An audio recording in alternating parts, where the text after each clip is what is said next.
오늘 아시아시 바로 얘기해볼게. 미국이 밤새 흔들리면서 아시아가 그대로 충격받았어. 엔비디아 실적이 좋았는데도 밸류 부담 얘기가 확 커졌지. 다우는 약하게 미끄러졌고 S&P랑 나스닥은 낙폭이 더 컸어. 특히 반도체 지수가 꽤 세게 두들겨 맞았고 그 여파가 오늘 아시아 기술주로 번졌지. 지수 흐름부터 보자. 중국 상해 종합은 3,800대 후반에서 문을 열었어. 초반에 잠깐 3,900 초반까지 기어 올랐는데 탄력이 길게 못 갔지. 오전 반짝 이후론 계속 밀려서 결국 3,834선으로 마감했어. 낙폭이 마이너스 1%대라 꽤 도도하게 쓸렸다는 느낌이었지. 일본 니케이도 비슷했어. 시작은 마이너스 1%대 약세였는데 중간에 낙폭이 훅 커졌고 결국 48,600선에서 끝났어. 하루 종일 반등 시도는 있었지만 힘이 달렸다는 얘기야. 수급은 딱 봐도 위험 회피였지. 기술주 쏠림이 반대로 한 번에 풀리는 그림이었고 고평가 논란이 불을 붙였어. 투자자들이 일단 현금 모드로 들어가면서 반등 탄력도 계속 잘렸고 중국은 대형 금융, 소재, 에너지 쪽에서도 매도가 퍼졌고 일본은 반도체 장비 쪽이 일제히 털렸어. 이런 날은 매수 호가가 얇아져서 캔들이 더 길어지는 느낌이야. 주도 섹터 얘기로 넘어가자. 오늘의 키워드는 그냥 기술주 약세 이 한 줄이면 끝이야. 특히 일본 반도체 장비가 강하게 맞았어. 어드반테스트가 두 자릿수로 밀렸고 소프트뱅크도 크게 빠졌어. 도쿄일렉트론도 약세가 꽤 깊었지. 중국에선 재생에너지, 금속광업, 화학 같은 경기 민감이 같이 주저앉았고 기술 장비랑 소매도 힘이 없었어. 부동산 운용이나 화석에너지까지 동반 약한 흐름이라 너비가 넓었고 한마디로 기술주 중심으로 시작해서 전반 약세로 확산이랄까. 이제 오늘 시장을 끌어내린 핵심 이슈를 정리해보자. 첫째, AI 거품 논란이 다시 커졌어. 실적이 좋아도 밸류에이션 한계에 부딪히면 호재가 호재로 못 작동하거든. 특히 인프라 투자의 수익화 시점에 대한 의문, 이게 심리를 세게 누르지. 언제 돈 되냐 이 질문이 시장을 얼게 만들었어. 둘째, 연준의 금리 인하 기대가 좀 식었어. 연준 쪽에서 자산시장 고평가 경계 음성이 나왔고 위험 자산엔 바로 찬물이지. 셋째, 중국과 일본 사이 긴장이 올라간 것도 부담이야. 말 한마디에서 시작된 신경전이 여행, 유학, 문화 콘텐츠, 식품 수입 같은 생활 영역으로 번졌거든. 이런 이슈가 소비 심리를 먼저 흔들고 그 다음에 증시로 역류하는 패턴이 종종 나와. 오늘은 기술주가 먼저 반응했지만 전반 심리 위축에도 영향을 줬다는 거지. 업종으로 조금만 더 들어가 볼게. 중국은 화학이랑 금속광업 쪽이 힘이 없었어. 재생에너지 체인도 오늘은 리스크 회피 흐름에 묶였고 기술장비, 소매, 부동산 관련까지 같이 밀리면서 업종 전반이 붉게 물들었지. 일본은 말 그대로 테크 중심 약세였어. 반도체 검사용 장비 부품 전방에서 낙폭이 컸고 빅테크 성격의 투자지주도 동반 하락이 나왔어. 그 와중에 자동차, 생활소비재 일부는 상대적으로 선방했는데 방어력이 있었다 정도로 보면 돼.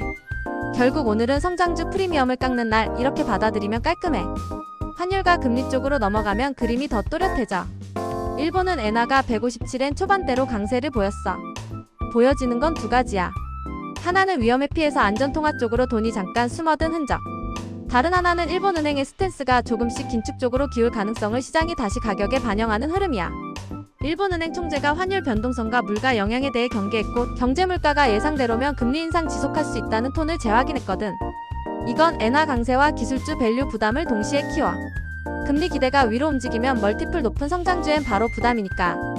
일본 지표도 같이 보자. 서비스 PMI가 50 위쪽이라 확장 신호는 유지했어. 근데 제조 PMI는 50 아래에서 계속 눌려있지. 서비스가 버티고 제조가 주저앉는 구조면 내수는 괜찮아도 수출 민감 섹터에선 상단이 막히기 쉬워. 무역 수지는 적자가 이어지지만 예상보단 덜 나빴고 지역별로는 아시아 쪽 흑자가 크게 늘었어. 숫자 조합만 놓고 보면 완만한 회복 vs 글로벌 둔화가 같이 걸린 혼조 신호야. 정책도 나왔지. 일본 정부가 20조엔대 경기 부양책이랑 추가 예산을 던졌는데 시장 반응은 차갑게 흘렀어. 왜냐면 지금 시장이 원하는 건 유동성보다 밸류 논리의 재정렬이거든. 돈을 더 푼다고 고평가 논란이 사라지진 않으니까. 다시 중국으로 돌아가면 심리 변수는 지정학이었어. 양국 발언이 오가고 여행 유학 자제 같은 조치들이 쌓이면서 불확실성이 올라갔지.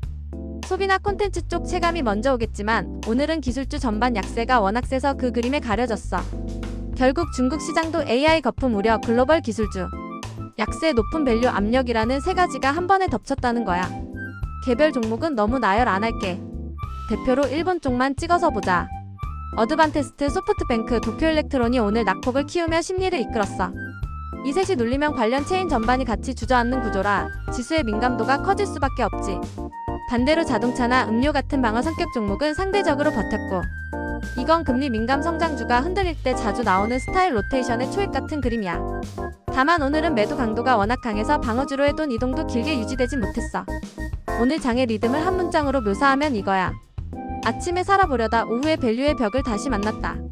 미국발 충격에 일본 엔화 강세, 중국 마이너스 일본 긴장, 연준통까지 겹치면 단기 매수는 주머니에서 손이 잘 안 나와. 그래서 반등이 나와도 바로 매물이 올라타는 거지. 이럴 땐 지수보단 섹터 강약과 스토리를 먼저 보는 게 편해. 그럼 다음 주를 위해 뭘 체크하면 좋을까? 첫째는 미국 야간장에서 반도체 지수의 반응이야. 어제 같은 낙폭 뒤에 기술적 반등이 나올지 아니면 추가 저점 탐색으로 갈지 이게 핵심이야. 둘째는 엔화 흐름. 엔화 강세가 이어지면 일본 기술주 멀티플 재평가 압력이 더 세질 수 있어. 셋째, AI 인프라 투자 관련 코멘트. 수익화 타임라인에 대한 새로운 힌트가 나오면 심리 반전의 계기가 될 수 있지. 이제 정리하자. 오늘은 밸류 리셋 모드에 시장이 들어갔다고 보면 돼. 비싸게 사던 구간에서 속도 조절, 이게 핵심이야. 테크는 단기 반등이 와도 윗단에서 공급이 많을 수 있고 매크로와 환율이 안정되는 신호가 먼저 필요한 구간이야. 경기 방어 성격이나 현금 흐름이 선명한 종목은 상대 강세를 보여줄 수 있지만 시장 베타가 약한 날엔 그마저도 길게 끌고 가기 어렵지. 그래서 다음 주는 방향성보다 변동성 속에서 레벨 확인이 우선이라는 거야. 마지막으로 오늘을 한 줄로 압축하면 이거야. AI 거품 경계와 고평가 부담이 아시아 기술주를 한 번에 눌렀고 일본 엔화 강세와 지정학 이슈가 불안을 더했다. 내일은 반도체 지수의 되돌림 여부, 엔화 흐름, 그리고 AI 수익화 관련 발언이 다시 심리를 가를 거야. 오늘 내용 도움됐다면 구독이랑 좋아요 정도 챙겨줘.